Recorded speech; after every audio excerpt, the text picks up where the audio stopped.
मंगलम भगवान वीरो मंगलम गौतमो गणी मंगलम कुंद कुंदार्यो जैन धर्मोस्तु मंगलम सर्वमंगल मांगल्यम सर्वकल्याणकारकम प्रधानं सर्वधर्माणां जैनं जयतु शासनं। नमः समय साराय स्वानुभूत्या चकासते चित्स्वभावाय भावाय सर्वभावांतरच्छिदे। क्रमबद्ध पर्याय नामक विषय पर गुरुदेव श्री के जो व्याख्यान और बोलों तथा प्रश्नोत्तरों का जो संकलन है उसमें अपनी 131 नंबर पेज पर 99 नंबर का बोल है क्रमबद्ध पर्याय और उसका कर्तापना। तो प्रश्न है यहाँ पर कि क्रमबद्ध पर्याय है उसमें कर्तृत्व है या नहीं। प्रश्न इस प्रकार पूछा है कि जब पर्याय क्रमबद्धता से ही हुई है तो उसमें जीव का कर्तृत्व माने कि न माने, क्योंकि पर्याय तो अपनी क्रमबद्धता क्रम नियमितता से अपने स्वकाल में उपस्थित हुई है, तो वो पर्याय क्रम नियमित रूप से हुई। अब पर्याय तो हुई ही है, इसमें फिर जीव का कर्तापना मानना के नहीं मानना, या अजीव की पर्याय हो तो उसमें अजीव का कर्तापना मानना के नहीं मानना, है ना। थोड़ा तकनीकी प्रश्न है और इस हिसाब से है कि जब पर्याय क्रम नियमित रूप से स्वतः अपने से ही हो ही रही हैं, होती ही हैं, तो हुई पर्याय का कर्ता जीव अथवा के अजीव है कि नहीं, है ना। यहाँ फिर वही 2 पंक्तियाँ टीका की वो अपने को याद करना चाहिए कि प्रथम तो ये जीव अपने ऐसे क्रम नियमित परिणामों से उत्पन्न होता हुआ जीव ही है, अजीव नहीं, और अजीव भी अपने ऐसे क्रम नियमित परिणामों से उत्पन्न होता हुआ अजीव ही है, जीव नहीं। तो इसमें इसका उत्तर समाहित है वैसे इन 2 पंक्तियों में। तो गुरुदेव ने इसका खुलासा स्पष्ट उत्तर यहाँ पर देते हैं कि हाँ, क्रमबद्ध हैं पर्यायें जो प्रकट हुई, नाम उपस्थित हुई या परिणमित हुई, वे क्रम नियमितता से ही हुई हैं, तथापि उसमें उस द्रव्य का कर्तृत्व है। वो किस प्रकार, वो यहाँ 3 पॉइंट में अपने सामने हैं। पहले उत्तर तो गुरुदेव की शैली है कि उत्तर तो हाँ आ गया। अब स्पष्टीकरण कि जिसने स्वयं सन्मुख होकर अपने ज्ञायक स्वभाव का निर्णय किया है, उसे अपनी निर्मल क्रमबद्ध पर्याय का कर्तृत्व है, और जिसको ज्ञायक स्वभाव की दृष्टि नहीं है तथा पर में कर्तृत्व बुद्धि है, उसे अपने मिथ्यात्वादी मलिन भावों का कर्तृत्व है। उसके मिथ्यात्वादी भाव क्रमबद्धता के या क्रम नियमितता के क्रम में उत्पन्न हुए हैं, वह उन परिणामों का और पर के कर्तृत्व का भार उठाए हुए मिथ्या परिणाम से परिणमित है। तो अज्ञानी अपने मिथ्यात्वादी मलिन भावों का कर्ता है, ज्ञानी अपने निर्मल क्रमबद्ध पर्याय भावों का कर्ता है।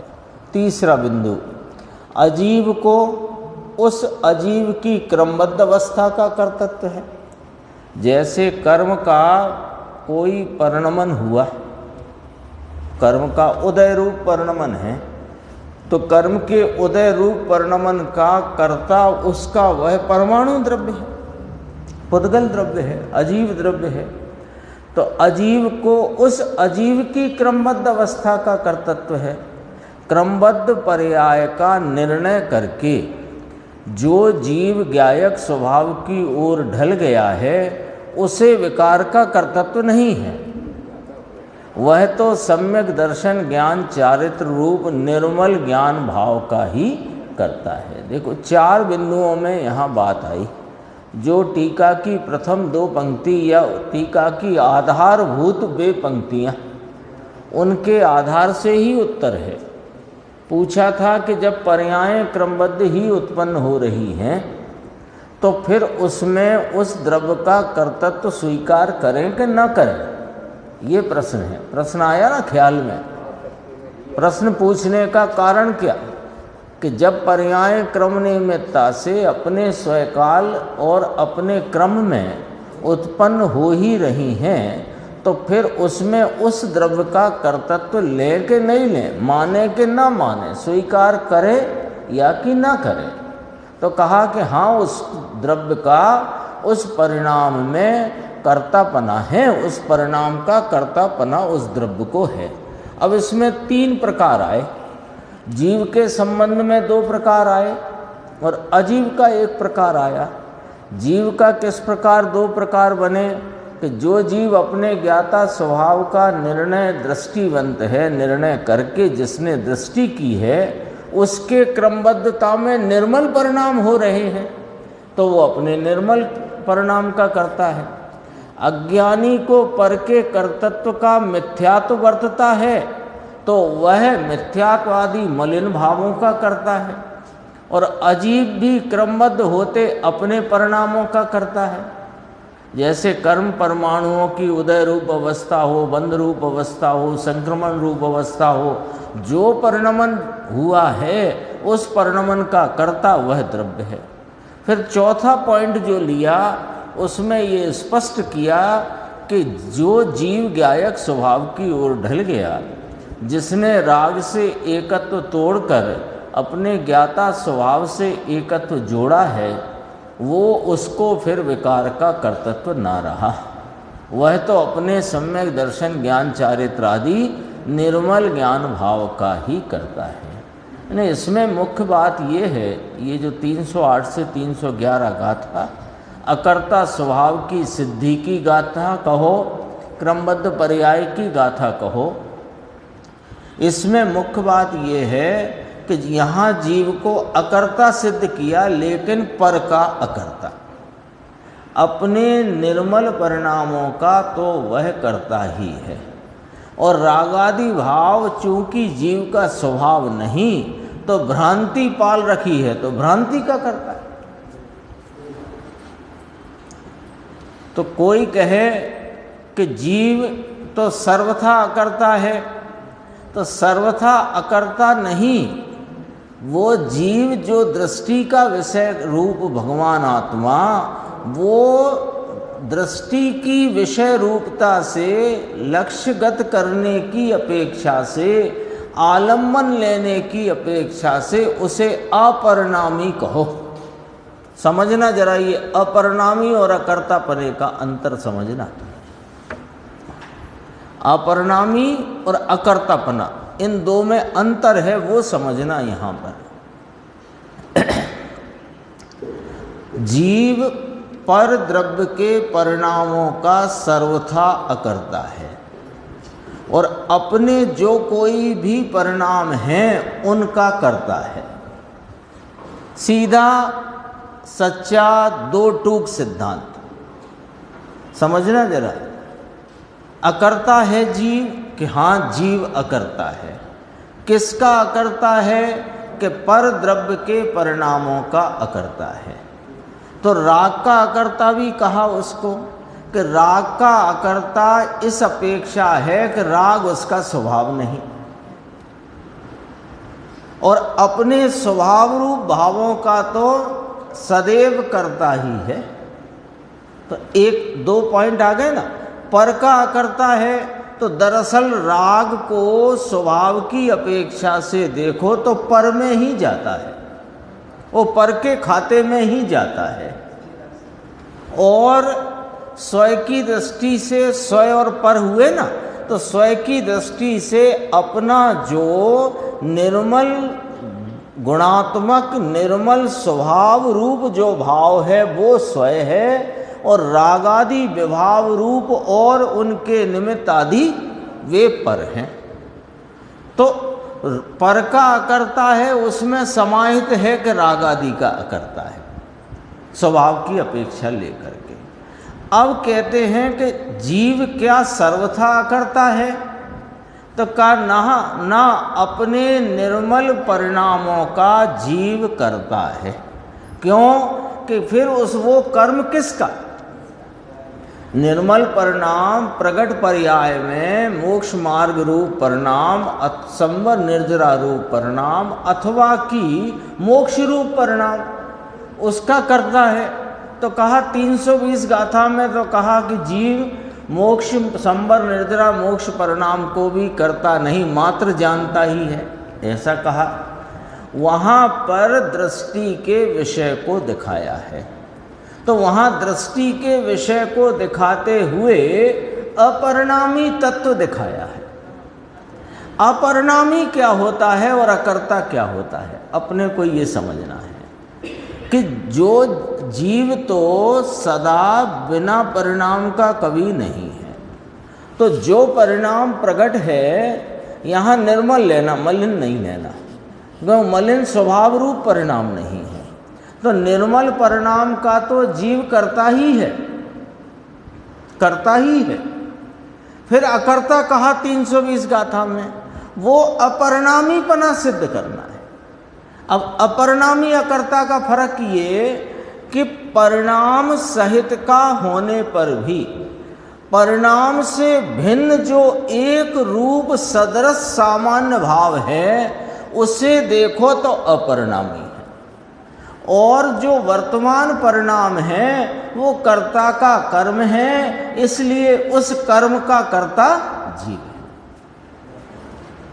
तो वहाँ अकर्ता कहा, वहाँ अकर्ता कहकर दृष्टि के विषय भूत एक समय के परिणाम मात्र से भी भिन्न जो अपना ज्ञायक भगवान एक रूप सामान्य सदृश स्वरूप ध्रुव तत्व है उसे बताया, माने अपरिणामी को दिखाया। तो अपरिणामी कई कल एक आया था टेलीफोन मेरे पास, इसलिए इतनी चर्चा सामने है कि जीव पर का करता है। तो पर का अकर्तापना यदि वो निर्णय में ले और अपने स्वभाव की दृष्टि करे तो अपने परिणाम का भी अकर्ता हो जाएगा। मैंने कहा नहीं, अपने परिणाम का अकर्ता नहीं होगा, अपने परिणाम का तो करता ही है, क्योंकि वो परिणाम कर्म है कि नहीं, तो कर्म कर्ता के बिना नहीं होता। तो फिर उसका कर्ता कौन, कर्म का उपशम थोड़ी करता है उसका। जीव का जो सम्यक दर्शन रूप निर्मल परिणाम हुआ उसमें कर्म का उपशम या क्षयोपशम थोड़ी करता है। ज्ञान का जो अल्प विकास रूप परिणाम है भावशुद्ध ज्ञान का लेना, भावशुद्ध ज्ञान का जो अल्प विकास रूप परिणाम है उसका कर्ता क्या ज्ञानावरणी के क्षयोपशम को कहें तो कौन है उसका कर्ता, जीव है उसका कर्ता। जीव अपने निर्मल भावों का करता है, तो फिर अपरिणामी क्यों कहते हो? अथवा वहाँ 320 गाथा में क्यों कहा कि संवर निर्जरा आदि, वो तुम्हारे अपने परिणामों के कर्तृत्व नाम उन परिणामों पर से दृष्टि छुड़ाने को,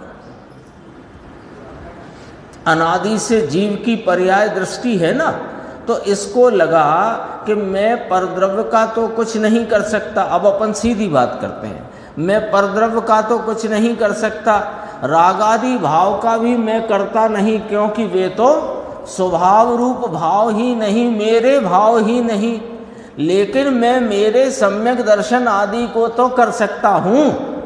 तो कहा कि सम्यक दर्शन आदि के कर्तृत्व के बोझ में तो तुम उन्हें भी नहीं कर सकते, वो तो अपरिणामी ज्ञायक तत्व की दृष्टि में वे परिणाम होते हैं, तो होते हुए परिणाम को जानता है। ये 320 गाथा में कहा, संवर निर्जरा मोक्ष को जानता है, करता नहीं, जैसे नेत्र अग्नि को करता नहीं। ये मिलान कराना है, ये अपने को अपने ख्याल में ये मिलान होना चाहिए। अकर्ता का अर्थ जीव अकर्ता है, सर्वथा अकर्ता है, तो का सर्वथा अकर्ता नहीं है। अपने रागादि का कर्ता कि रागादि तो पर में डाल दिए हमने, तो पर का अकर्ता है तो रागादि का भी अकर्ता उसमें रह गया, हो गया। लेकिन अपने निर्मल भावों का कर्ता, ये अपन ने अभी पढ़ा, यहाँ सामने दिख रहा है सबको।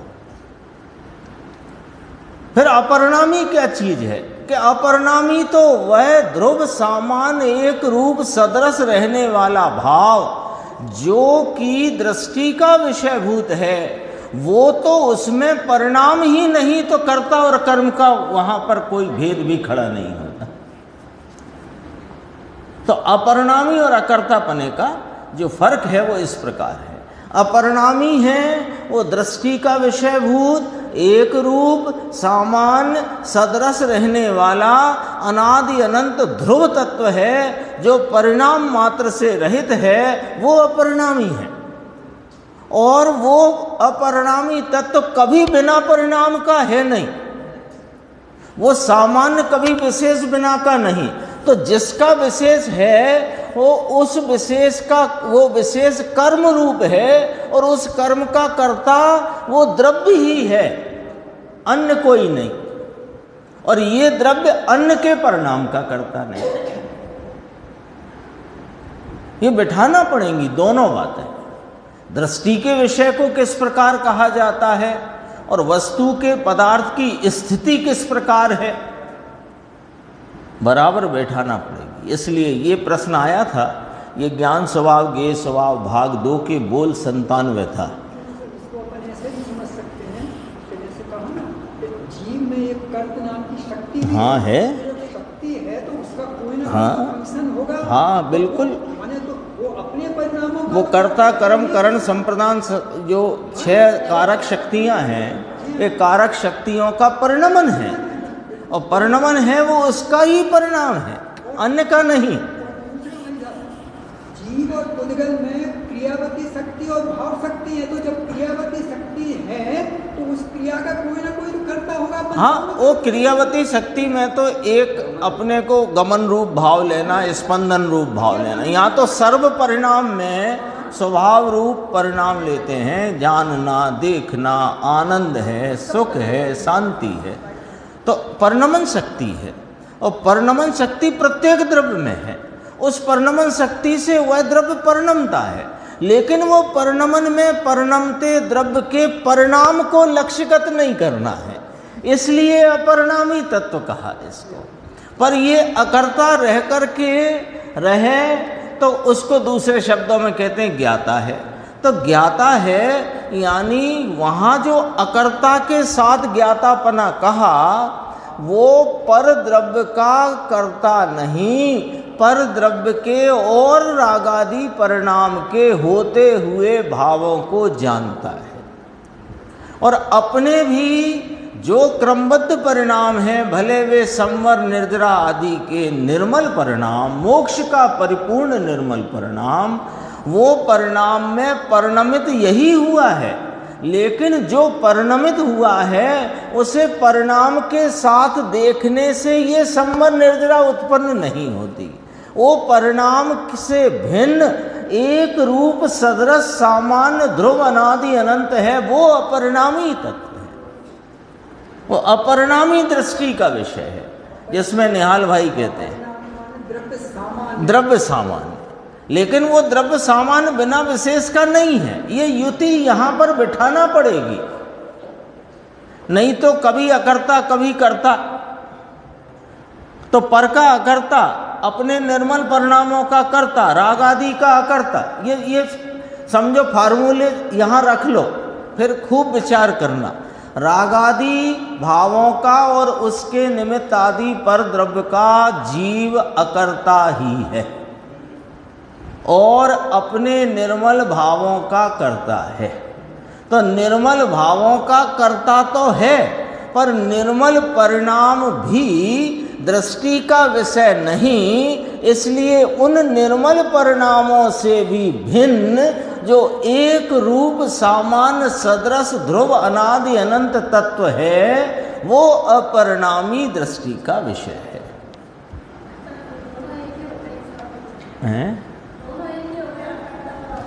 नहीं हुए, यही तो फर्क समझना है। देखो, जब अकर्ता कहते हैं तो रागादि और पर द्रव्यों का अकर्तापना कहते हैं, अपने निर्मल परिणामों का अकर्ता नहीं कहते। तो दृष्टि के विषय में हम उन परिणामों का अकर्ता नहीं कह रहे, हम परिणामों से रहित अपरिणामी को कह रहे। फर्क इतना ही देखना है। तब भी अकर्ता नहीं कहा, परिणाम पर दृष्टि नहीं, परिणाम से भिन्न, परिणाम से रहित जो एक रूप सामान्य है, वो दृष्टि का विषय है, वो अपरिणामी तत्व है, वो अहम का विषय है, वो प्रतीति का विषय है, वो श्रद्धा का विषय है। फर्क, यही तो फर्क अपन यहां पर विचार में ले रहे हैं। इस बात को ही विचार में ले रहे हैं कि अपरिणामी में और अकर्तापने में, जो जिनवाणी में अकर्ता कहा और अपरिणामी कहा, उसमें फर्क कहाँ है?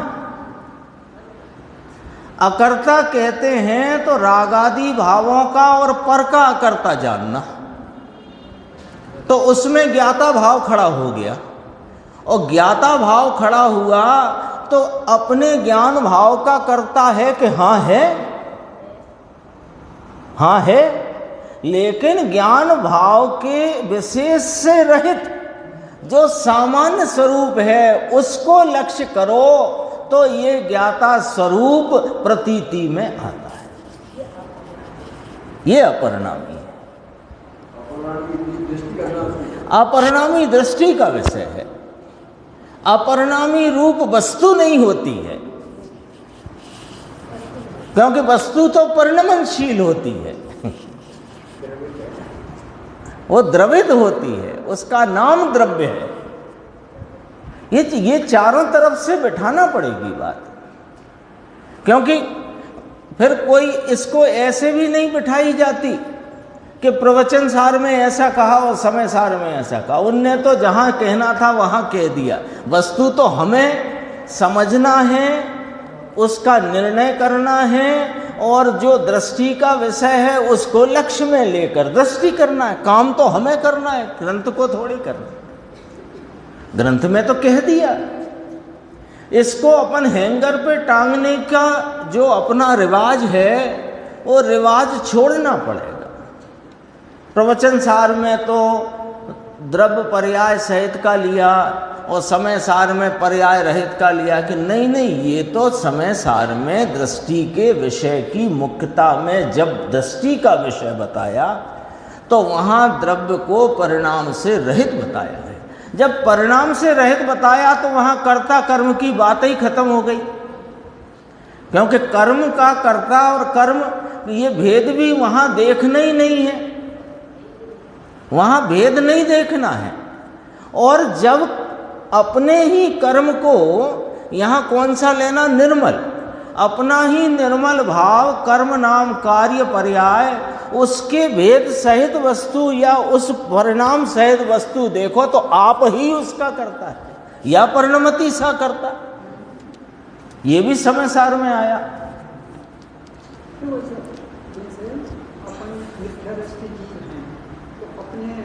कर्त नाम का चाहे भी शक्ति नहीं कहेंगे, उसका निर्मल परिणाम होता है, वो सम्यक दृष्टि को ही होता है। हाँ। पर अपन ये कहेंगे कर्त नाम का गुण है अपने, तो उसका परिणाम होता है, उसका परिणाम अभी हाँ कहते हैं कि वो अधर्म में होते हैं, तो फिर क्या दो पर्याय? नहीं, ऐसा है। अधर्म में होते हैं का तात्पर्य ये है कि स्वभाव से नहीं होते और पर द्रव्य से नहीं होते। होते तो जीव की पर्याय में ही है, जीव ही उसका करता है अज्ञान भाव से। उसमें ये साथ में लगाना पड़ता है, अज्ञान भाव से जीव उसका करता है। तो वो अपने जैसे कर्त नाम के गुण का तो परिणाम नहीं है, गुण का परिणाम तो हमेशा निर्मल ही इसलिए ही शक्तियों की चर्चा और गुण की चर्चा अलग अलग की जाती है। शक्तियों में निर्मल परिणमन मात्र को ही स्वीकार किया जाता है, क्योंकि शक्ति की व्यक्ति निर्मल ही होती है। मलिन भाव वो शक्ति की व्यक्ति नहीं है। जैसे सर्वज्ञत्व शक्ति है और ज्ञान गुण है ना। तो सर्वज्ञत्व शक्ति माने सर्वज्ञत्व का अंश जो प्रकट हुआ भाव शुद्ध ज्ञान में, वो सर्वज्ञत्व शक्ति का अंश है, वो निर्मल है, वो उत्कृष्ट भाव है। और ज्ञान जो हुआ है अज्ञान रूप भाव, वहाँ ज्ञान नहीं है ये कैसे कह सकते हैं? अज्ञान रूप भाव भी ज्ञान रूप भाव ही है, पर वो अज्ञान रूप है, वहाँ सर्वज्ञत्व का अंश नहीं खिला है। आपका कहना है कर्त शक्ति, तो कर्त शक्ति है, तो कर्त शक्ति का परिणमन तो निर्मल कारकों में घटित होगा।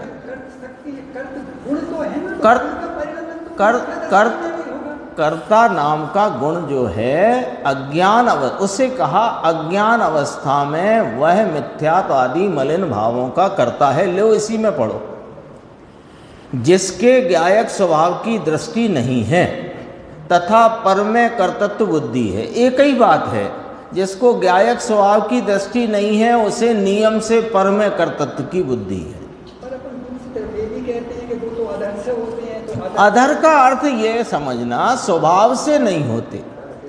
स्वभाव से माने जो आत्मा का मूल स्वभाव है, यदि उससे राग की उत्पत्ति मानेंगे तो सिद्धों के राग होना ही चाहिए, अथवा सिद्ध जीव नहीं होना चाहिए। तो अपन क्या ऐसा मान सकते हैं कि वो दो परिणाम की निश्चित अवस्था है? नहीं, वो जीव का ही परिणाम है, लेकिन वह स्वभाव से उत्पन्न नहीं होता और पर उसे उत्पन्न कराता नहीं। अपने ही स्वरूप के भान बिना स्वयं अपने उपयोग का विषय पर द्रव्य आदि होने पर परिणति में नियम से राग की उत्पत्ति होती है, किंतु वो स्वभाव से नहीं होती है। अज्ञान तो अज्ञान भाव से उत्पत्ति है। अब कहा ज्ञानी को भी राग है, लेकिन वह उसे अपने से एकत्व टूट जाने से, राग से ज्ञानी का एकत्व छूट जाने से ज्ञानी उसे अपना परिणाम मानता ही नहीं, अपने परिणाम रूप उस भाव को स्वीकार करता नहीं, जानता नहीं। ऐसा है, ये बिठाना पड़े। परिणाम दूसरे का नहीं है, दूसरे का नहीं है, कर्म का नहीं है और जीव से अन्य किसी द्रव्य का नहीं है, लेकिन जीव के स्वभाव का नहीं है। बहुत तरह से बातें आती हैं, फिर कहते हैं कि जीव द्रव्य का है, जीव तत्व का नहीं है, ऐसा भी कह देते हैं। और राग परिणाम आत्मा ही का कर्म है, ये प्रवचन सार 189 गाथा में कहते हैं। तो ये बात अपन ऐसे कह के नहीं छोड़ सकते कि 189 गाथा में कह दिया है। वो तो कह दिया है तो तुम्हें समझने के लिए कहा है, उन्होंने 189 की टिप्पणी बनाने के लिए थोड़ी कहा है। लेकिन ये तो अपन उसको याद करके कहते हैं। दरअसल में जीव का ही परिणाम है, लेकिन जीव का ही है पर जीव के स्वभाव का नहीं है और परद्रव्य ने कराया नहीं है। यही तो वर्णी जी उलझ गए थे। जो चर्चा ईश्वरी की संवत 2013 की आती है, तब गुरुदेव ने कहा कि 62 गाथा में भी कहा कि विभाव भी राग भी पर कारकों से निरपेक्ष उत्पन्न होता है। जो अभी आप पॉइंट कहना चाह रहे हो ना, वो पॉइंट यही है, पर उसमें अज्ञान अवस्था लेना। और ज्ञानी के जो राग है वो अल्प राग गिना, एक तो उसे अल्प गिना, एक जो गिन सकते हैं ज्ञानी के संदर्भ में। ज्ञानी के संदर्भ में राग है वो अल्प गिना जाता है, एक। अनंतानुबंधी संबंधी नहीं है, ये दूसरी बात। और जो राग है वो राग में उत्पन्न होता है, मेरे में नहीं। इस प्रकार उसको राग से भिन्नता का निरंतर भान वर्तता है। 3 पॉइंट हो गए ज्ञानी के संदर्भ से। अज्ञानी को इनका ही ज्ञान नहीं है, इसलिए अज्ञान से वह रागादि भावों का स्वयं कर्ता होता है, इसलिए उसे अपने में मिथ्यात्वादी मलिन भावों का कर्तृत्व है। बहुत गजब की बातें हैं, लेकिन बातों को अपने को विचार में, हाँ वो जूस निकालना हो तो मिक्सी में चलाना ही पड़ता है, ऐसा है। देखो निमित्त कर्ता तो है ना, ऐसा पॉइंट का हेडिंग है 100 नंबर। जीव करता है या नहीं? अब देखो कि हाँ जीव करता अवश्य है, आ गया पॉइंट। जीव को अकर्तापना सिद्ध किया तो पर से अकर्तापना सिद्ध किया, करता तो है। तो पूछ लिया साहिब जीव करता है या नहीं, हम तो उसे सर्वथा अकर्ता ही माने हैं, तो तुम गलत माने हो। तो वहां तो कहा 320 गाथा में जो अभी अपन चर्चा कर रहे थे, अरे वहां दृष्टि का विषय उसको वहां बताने के लिए यदि हम उस संवर निर्जरा का कर्ता भी कह देते हैं तो तुम्हारी दृष्टि संवर निर्जरा पर जाती है और उसके लक्ष्य से तुम्हें स्वरूप की प्राप्ति नहीं, स्वरूप में आगे बढ़ना नहीं, स्वरूप नाम मोक्ष मार्ग में टिकना भी नहीं होता, बढ़ना भी नहीं होता और पूर्णता भी नहीं होती। इसके लिए की बात, ये 308 से 311 9 गाथा का ही तो फर्क है। उसी 320 गाथा में आगे चल के सर्वशुद्ध ज्ञान अधिकार में वो बात कहते हैं। अब देखो गुरुदेव का यहाँ खुलासा, जीव करता है कि नहीं है साहब, आप तो ये बता दो हमें। ये पर का अकर्ता है तो अपना भी अकर्ता है कि ना ना ना, शांति से समझो, अपने निर्मल भावों का करता है। और अज्ञान भाव के कारण ये रागादि का भी कर्ता होता है और परद्रव्य का भी कर्तृत्व इसको बना हुआ है अज्ञान से।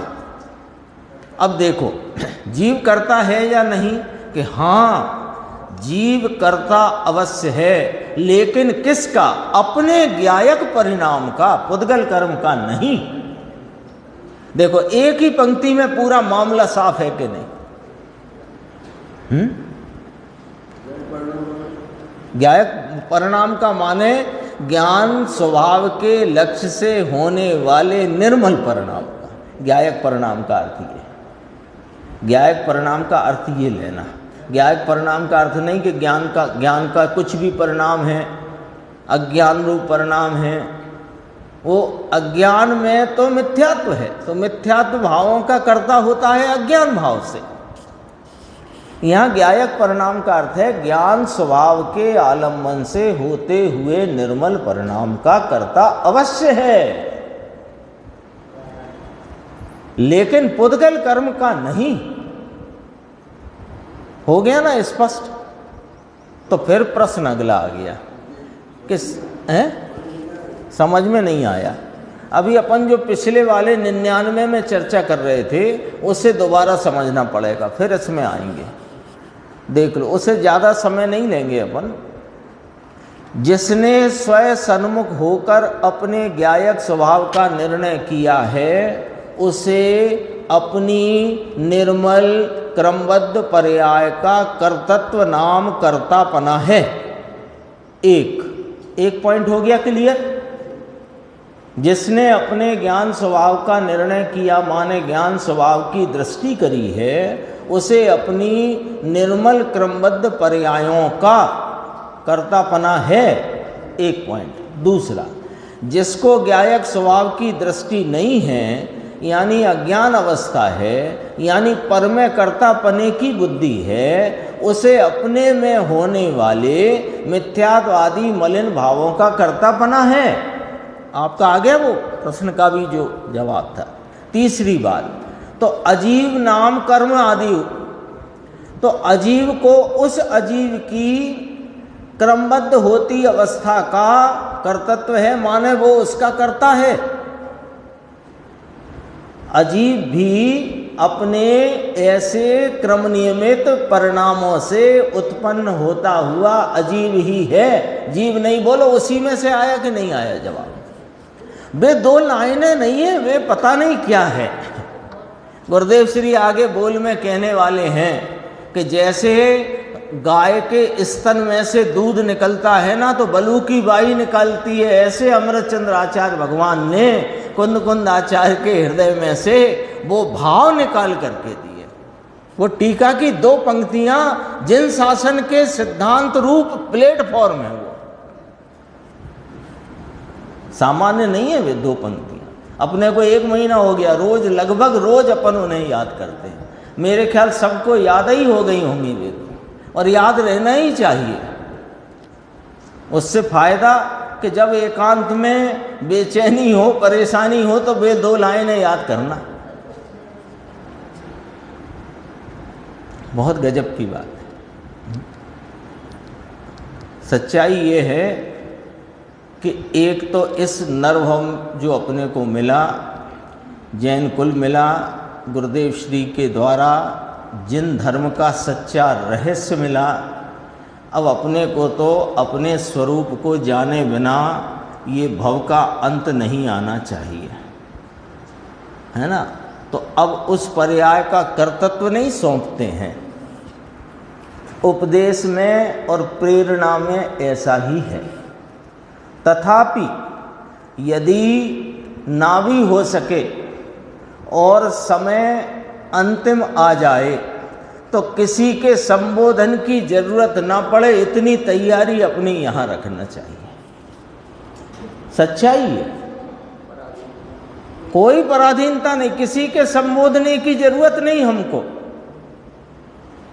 हमको तो अपने स्वभाव के निर्णय के प्रति इतना उसमें स्पष्टता आ जानी चाहिए कि वो कौन संबोधन करे, हमको स्वयं उस निर्णय जो किया है उसमें उसकी ही स्मृति में वो उससे ज्यादा कोई संबोधन कर नहीं सकता, कदाचित याद दिला सकता है।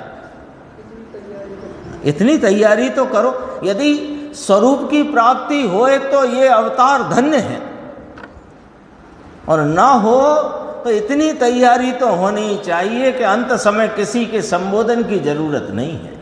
यदि कोई उंगली भी दिखा दे तो याद आना चाहिए अपना एक ज्ञायक भाव, एक सामान्य स्वरूप। कौन को मालूम है। कभी ट्रेन से उतरते में कुछ घटना घट जाए, किसको मालूम है।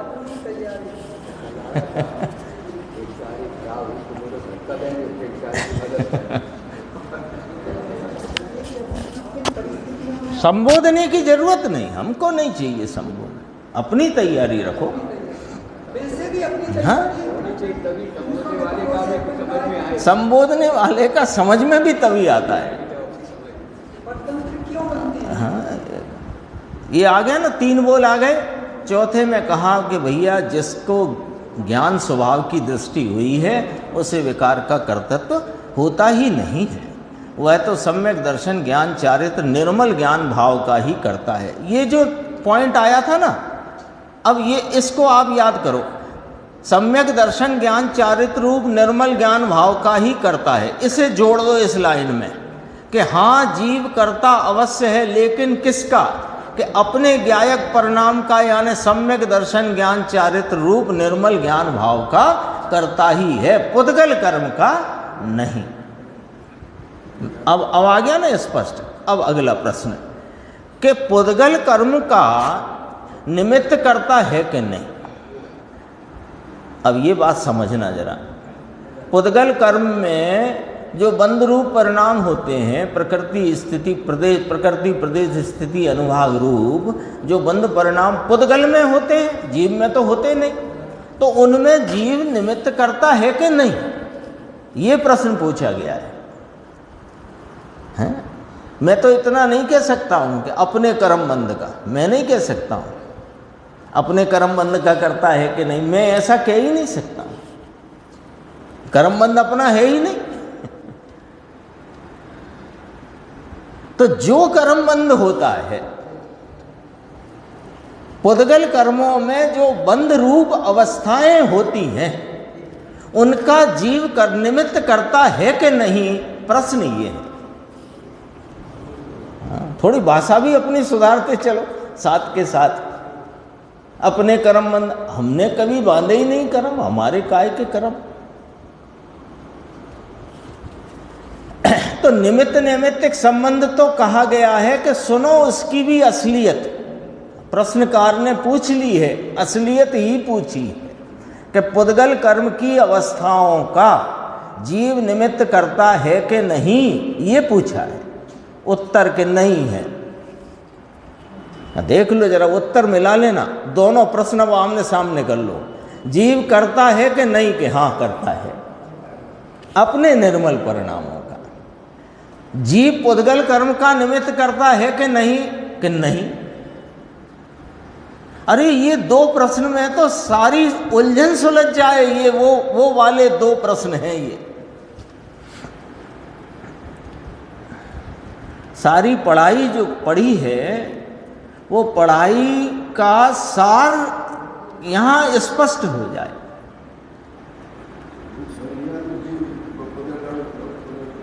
निमित्त करता नहीं है, नहीं है। देखो अभी समझा देते हैं गुरुदेव श्री। ज्ञायक भाव रूप से परिणमित होने वाला जीव मिथ्यात्वादी पुद्गल कर्म का निमित्त करता भी नहीं है। क्यों नहीं है? अरे जो दो हेतु आते हैं। पहले एक हेतु पे विचार करते हैं कि जो परिणाम वो कर्म बंध की अवस्थाओं में निमित्त होते हैं, उन परिणामों का ही ये करता नहीं है, तो फिर निमित्त करता कैसे हुआ? आई बात समझ में कि नहीं आई? देखो, जीव की अवस्था में होने वाले रागादि विकारी भाव वे कर्म की बंध रूप या कोई रूप अवस्थाओं में निमित्त कहलाते हैं। कोई रूप से मतलब संक्रमण, अपकर्षण, उदीरना, उत्कर्षण आदि सब ले लो। कर्म की बंध रूप अवस्थाएं तो वे कौन की अवस्थाएं? पुद्गल की अवस्थाएं। उन पुद्गल की अवस्थाओं में निमित्तपना भी जीव के विकारी परिणाम को कहा जाता है। अब जो ज्ञान स्वभाव का दृष्टिवंत है, जिसने अपने स्वरूप से एकत्व किया है, जिसने रागादि से एकत्व तोड़ दिया है, वो तो रागादि का ही करता नहीं। तो वो जो निमित्त कहलाते हैं भाव, उनका करता नहीं, तो निमित्त करता कैसे कह दोगे तुम जीव को? हैं? अज्ञान में तो ऊपर ही कह आए हैं कि जिसकी पर में कर्तृत्व बुद्धि है, वो अपने में मिथ्यात्वादी मलिन भावों का उसको कर्तृत्व है, इसलिए वो उनका निमित्त करता होता है। चलो अब देखना, बहुत गंभीर बात आई। ये हम यहीं पड़े रह जाते हैं। हम यहीं पड़े रह जाते हैं कि जीव के मलिन विकारी भावों का निमित्तपना तो है ना। जीव के विकारी भावों का, मलिन भावों का कर्म बंध के अवस्थाओं में, वे बंध रूप हों, उदय रूप हों, उदीर्णा रूप हों आदि इत्यादि सब लगाओ, उनमें जीव के विकारी भावों का निमित्तपना तो है ना, निमित्तपना तो है ना, निमित्तपना तो है ना। इसमें उलझे हुए रहोगे तो ये ज्ञायक भगवान दिखने वाला नहीं।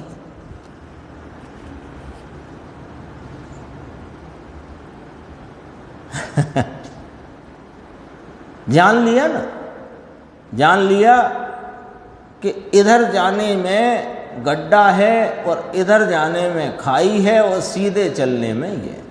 अब वहां खड़े खड़े इसी विचार में पड़े रहो, इधर तो गड्ढा इधर तो खाई, इधर तो गड्ढा इधर तो खाई, इधर तो गड्ढा इधर तो खाई, तो बताओ फिर तुम उस सीधे मार्ग को पकड़ करके बाहर कैसे निकलोगे? वो गड्ढा खाई पे ही दृष्टि है। तो गड्ढा खाई, गड्ढा इधर खाई, इधर गड्ढा, यही दृष्टि में जब तक रहा। अब वो क्या करें साहब? वो विकार परिणाम होते हैं, विकार परिणाम से कर्म बनते हैं। तो कर्म भले जीव नहीं जीव के विकार से कर्मबंध नहीं होता, लेकिन जीव का विकार कर्मबंध में निमित्त तो है ना साहब, निमित्त तो है ना साहब। जब यहीं खड़े रहोगे तो ये जो अपना त्रैकालिक उपादान है इसे कौन मिलेगा जाके, इससे कौन मुलाकात करेगा? ये त्रैकालिक उपादान है कि नहीं अपना, पवित्र, परिपूर्ण, ध्रुव, सदृश, सामान, एक रूप, अनादि अनंत, ये विद्यमान हाजरा हुजूर है, इससे कौन मुलाकात करेगा? तुम तो इसमें ही पड़ गए। ये है इस प्रश्न में उत्तर। देखो, पहले तो कहा नहीं, क्यों नहीं? कि जो ज्ञायक भाव रूप से परिणमित होने वाला जीव, जिसने अपने ज्ञान स्वभाव को पहचान लिया है, तो वह मिथ्यात्वादी पुद्गल कर्म का निमित्त करता भी नहीं है। मिथ्यात्वादी भावों का भी नहीं, अन्य का भी नहीं। ठीक है, मिथ्यात्व तो अब बचा नहीं, तो मिथ्यात्व कर्म का बंध भी नहीं, वो तो बातें ही छोड़ दो। अन्य का भी बंध उसका वह निमित्त करता नहीं होता। क्यों? कि वो तो रागादि परिणाम जिनको निमित्त कहा जाता है उसका ही करता ना बचा। क्यों? ऊपर से मिला, उसके विकार का कर्तृत्व नहीं है, वह तो सम्यक दर्शन ज्ञान चारित्र रूप निर्मल भावों का ही करता है। देखो भैया, मिला मिला के तो पढ़ना पड़ेगा। आगे पढ़ते जाओ, पीछे का छोड़ते जाओ तो फिर वो बात अपने को समझना है। अपने को कौन सी यहाँ पढ़ाई करके परीक्षा देनी है। देखो आगे देखो, अब कर्म के निमित्त होने पर जिसकी दृष्टि है उस जीव को ज्ञायक भाव का परिणमन नहीं है, किंतु अज्ञान भाव का परिणमन है। ले क्या कह दिया? पर्याय पे दृष्टि है। और कौन सी पर्याय पे? कि विकारी पर्याय पे।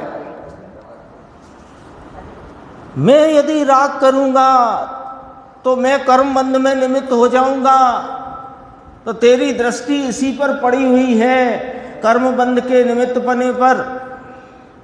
तो कर्म का निमित्त होने पर जिसकी दृष्टि है उस जीव को ज्ञायक भाव का परिणमन नहीं है, किंतु अज्ञान भाव का परिणमन है। और कब तक? कि जब तक दृष्टि है इसकी इस पर, तब तक। बोलो, बीमारी की रिपोर्ट आ गई। अज्ञान है ना अनादि का, जीव को अनादि का अज्ञान है ना। तो अब डॉक्टर साहब से कहो हमको 6 महीने से बुखार आता है, बुखार आता है, तो डॉक्टर साहब उसका वो ढूंढते हैं बुखार का कारण क्या है और बताते हैं। पहले के ज़माने में नहीं बताते थे, पहले समझ लेते थे डॉक्टर साहब और दवाई दे देते थे। अब तो मरीज भी होशियार हो गया, तो वो भी पूछता है कि किस कारण से आ रहा है मुझको बुखार, तो बताते हैं डॉक्टर साहब।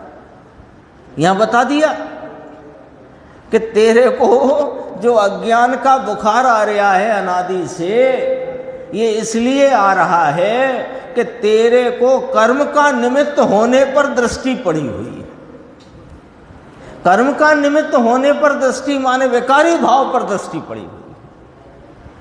तुझे यही सूझता है कि ये परिणाम से ये बंद होता है, ये परिणाम से ये बंद होता है, ये परिणाम करो और ये वाला परिणाम मत करो। तो कहां दृष्टि है? पर्याय पे। कौन सी पर्याय पे? विकार की पर्याय पे। और विकार की पर्याय पर किस रूप दृष्टि है? कि मैं उसका निमित्त हो जाता हूं। पूरी बात है। कर्म के निमित्त होने पर जिसकी दृष्टि है उस जीव को ज्ञायक भाव का परिणमन नहीं है, किंतु अज्ञान भाव का परिणमन है। अज्ञान भाव के कारण ही वह पुद्गल कर्म का निमित्त करता होता है। ले आ गई। ये जब तक निमित्त होना मानता रहेगा तब तक इसके अज्ञान भाव चलता रहेगा, और अज्ञान भाव के कारण इसके निमित्त कर्तापना चलता रहेगा, निमित्त होनापना चलता रहेगा। सच में इतनी गजब की बातें गुरुदेव श्री ने फरमाई हैं ना। आज से 60 साल पुरानी बातें हैं ये, 60 साल 70 साल।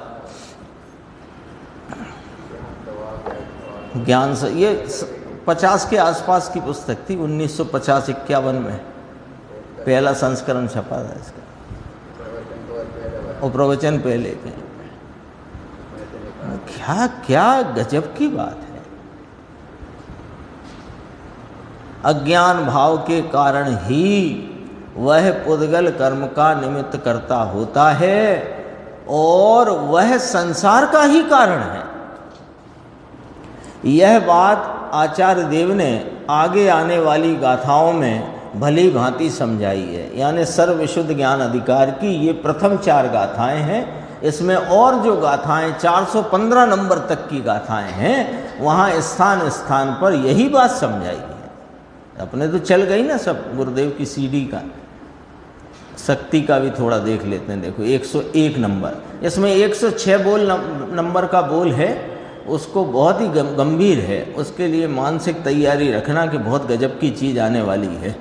यहाँ तो कहते हैं कि अपनी जो वीर नाम बल शक्ति है वह अपने स्वरूप की रचना करती है, उसका नाम ही है, उसका स्वरूप ही है।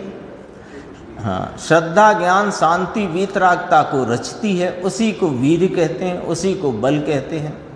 तो उस समय में क्रमवर्ती पर्याय है वह निर्मल है। स्वरूप की रचना रूप श्रद्धा ज्ञान सुख शांति आनंद आदि की जो निर्मल पर्यायें क्रमवर्ती होती हुई निर्मल सुख शांति श्रद्धा ज्ञान की पर्यायें वे स्वरूप रचना रूप हैं, वे निर्मल हैं।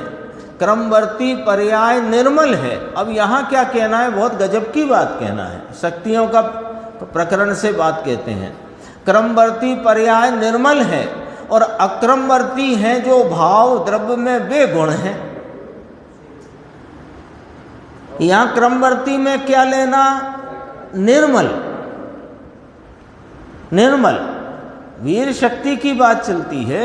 ये कहाँ से देखो, समय सार सिद्धि भाग 12 शक्तियों का जो भाग है ना अपना चल रहा है, उसके प्रारंभ में ये चर्चा आई है।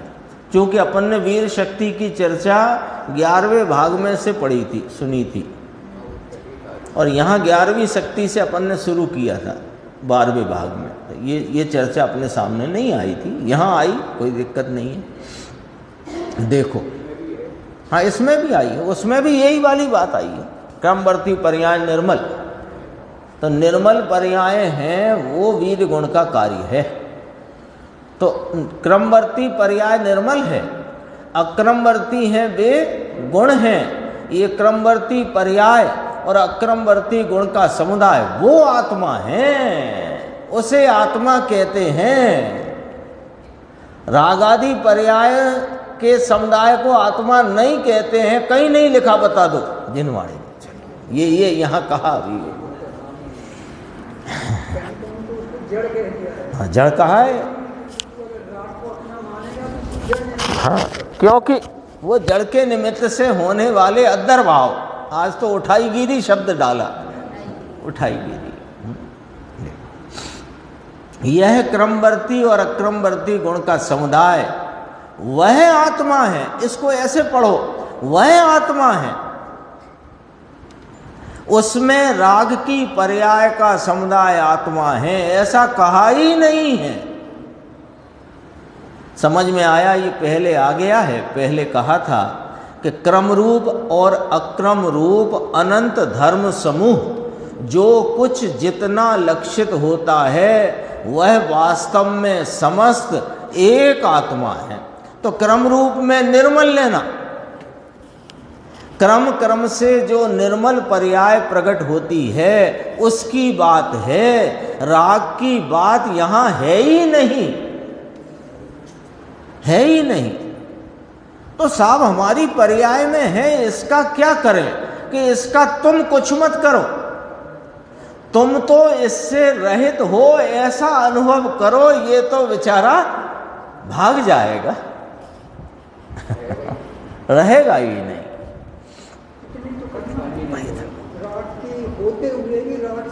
राग से भिन्न अपने स्वरूप का अनुभव करना है। राग के लक्ष्य से राग तिल मात्र भी खिसकने वाला नहीं है। ये तो निहाल बाई के अपन ने बोल भी देखे थे बीच में, अभी और अगले अंक में आएंगे वो भी देखेंगे। क्रम क्रम से जो निर्मल पर्याय प्रकट होती है उसकी बात है, राग की बात यहाँ है ही नहीं, क्योंकि राग का समुदाय वह आत्मा ऐसा है ही नहीं, वस्तु का की संरचना में राग है ही नहीं। राग को तो विकार, अचेतन, जड़, अजीब में डाल दिया है। समझ में आया? शेष चर्चा अपन इसमें और है आगे की स्वाध्याय।